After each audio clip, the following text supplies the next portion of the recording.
पत्नी के थे अवैध संबंध, पत्नी से परेशान होकर पति ने की आत्महत्या। इटावा जनपद के थाना सिविल लाइन इलाके के अनूप नगर के रहने वाले युवक रणधीर ने घर में फांसी लगाकर अपनी जीवन लीला समाप्त कर ली। रणधीर अपने परिवार के साथ में खेत पर गया हुआ था। सभी के साथ गेहूं काटने के बाद रणधीर पानी लेने के बहाने घर आया और दरवाजा बंद करके फंदे पर लटक गया। मृतक रणधीर, जो कि गुड़गांव में जोमेटो कंपनी में डिलीवरी बॉय था और 5 अप्रैल को घर में जागरण करने के लिए आया था, उसकी पत्नी करीब 4 माह से अपने मायके में पति के विवाद होने से रह रही थी।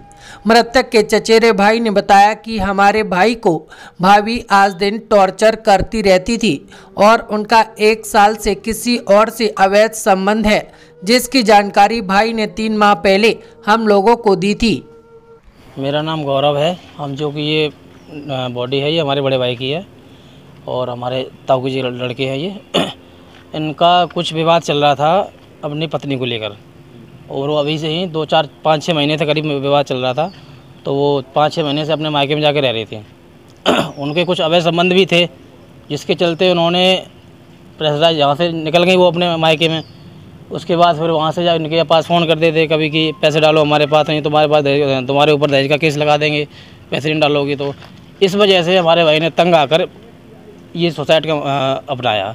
इस भाई हमारे को इतना प्रेशराइज किया था उन लोगों ने कि उसके वो मजबूर हो, बहुत ज़्यादा मजबूर होकर तब उन्हें ये कदम उठाया उसने।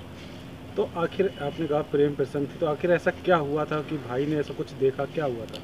भाई उसने कॉल डिटेल्स थी उनकी, उन्होंने अपने वाइफ के फ़ोन का जैसे कि जियो का सिम होता है उसका OTP ले रखा था माई जियो ऐप में। तो उसमें सारी कॉल डिटेल्स का रिकॉर्ड जो है चेक कर सकते हैं।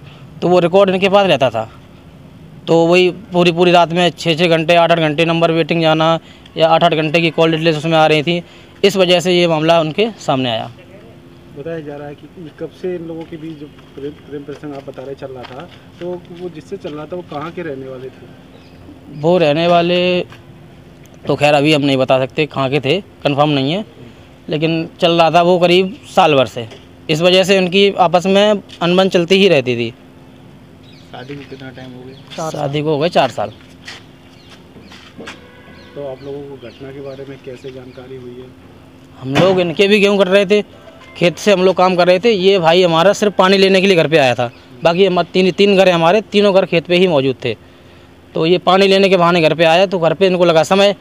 तो इनकी माताजी या पिताजी ने बोला कि इसको समय बहुत लग गया घर पे, एक बार घर पे जाकर चेक करो, ये कुछ कर तो नहीं लिया इसने। तो इस चक्कर में ये माताजी हमारे घर पे आई, ताई जी, तो उन्होंने देखा ये सुसाइड कर लिया इन्होंने दरवाज़ा बंद करके। तो उन्होंने रोना धोना चालू कर दिया। तो मोहल्ले वालों सब लोगों ने इकट्ठा होकर दरवाज़ा तोड़ा और उसके बाद जब लगा कि थोड़ी बहुत उसमें जान है तो दरवाज़ा तोड़ के बॉडी को नीचे उतारा हम लोगों ने सबने, और उसके बाद सीधा जिला अस्पताल पहुँचाया। यहाँ पर आकर डॉक्टरों ने मृत घोषित कर दिया। भाई ने आपके सुसाइड कर लिया है? जी हाँ। भाभी के किसी और से अवैध संबंध थे, ये आप लोगों को कैसे जानकारी हुई? कॉल रिकॉर्ड के जरिए। भाई ने बताया था? हाँ, भाई ने बिल्कुल बताया, हर बात शेयर करता था हम लोगों से। और 1-2 बार